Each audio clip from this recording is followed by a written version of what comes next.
Section 1. The notification of the intent to protest must be made immediately before the next pitch. A. The captain or manager of the protesting team should immediately notify the umpires that the game is being continued under protest. Umpires will notify the opposing team captain or manager. B. All interested parties shall take notice of the conditions surrounding the making of a decision that will aid in the correct determination of the issue. Section 2.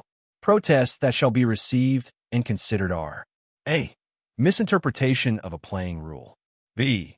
Failure of an umpire to apply the correct rule to a given situation. C. Failure to impose the correct penalty for a given violation. Note: protests may cover any of the playing rules covered in Rules 1 through 8, inclusive, as well as respective divisional rules covered on the preceding pages of this book. Section 3. Protested plays may involve both a matter of judgment and the interpretation of a rule. An example of a situation of this type follows. With one out and the runners on second and third base, the batter flied out, the runner on third tagged up after the catch. The player on second did not. The runner on third crossed the plate before the ball was played at second base for the third out. The umpire did not allow the run to score. The question as to whether the runners left their bases before the catch was made is solely a matter of judgment and not subject to protest. The failure of the umpire to allow the run to score was a misinterpretation of a playing rule and was a proper subject for protest. Section 4. Protests shall not be received or considered if they are based solely on a decision involving the accuracy of judgment on the part of the umpire. Examples of protests which will not be considered are: A. Whether a batted ball was fair or foul. B. Whether a base runner was safe or out. C. Whether a pitch ball was a strike or a ball. D. Whether a pitch was legal or illegal. E.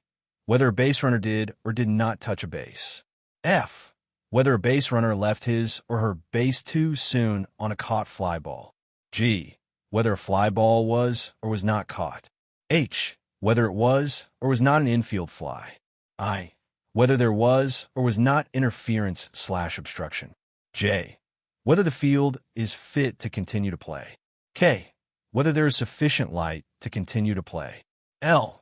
Any other matter involves only the accuracy of the umpire's judgment. Section 5. The protest must be filed within a reasonable length of time. A. In the absence of a league or tournament rule fixing the time limit for filing a protest should be considered if filed within a reasonable time, depending upon the nature of the case and the difficulty of obtaining the information on which to base the protest. B. Within 48 hours after the scheduled time of the contest is generally considered a reasonable length of time. Section 6. A formal protest should contain the following information: A. The date, time, and place of the game. B. The names of the umpires and the scorer. C. The rules and sections of the official rules or local rules under which the protest is made. D. The decision and conditions surrounding the making of the decision. E. All essential facts involved in the manner protested. Section 7. The decision made on a protested game may result in one of the following: A. The protest is found invalid. The game score stands as played. B. When a protest is allowed for misinterpretation of a playing rule, the game is replayed from the point at which the incorrect decision was made with decision corrected. C. When a protest for ineligibility is allowed, the offended team shall be credited with a victory. Forfeit score 7-0. D. In the case that a game must be resumed at a later date, suspended game lineup restrictions shall apply. See Rule 1, Section 13C. If you found this video informative, please like and subscribe to the channel to ensure you receive notifications about future rule explanations. Thank you for watching.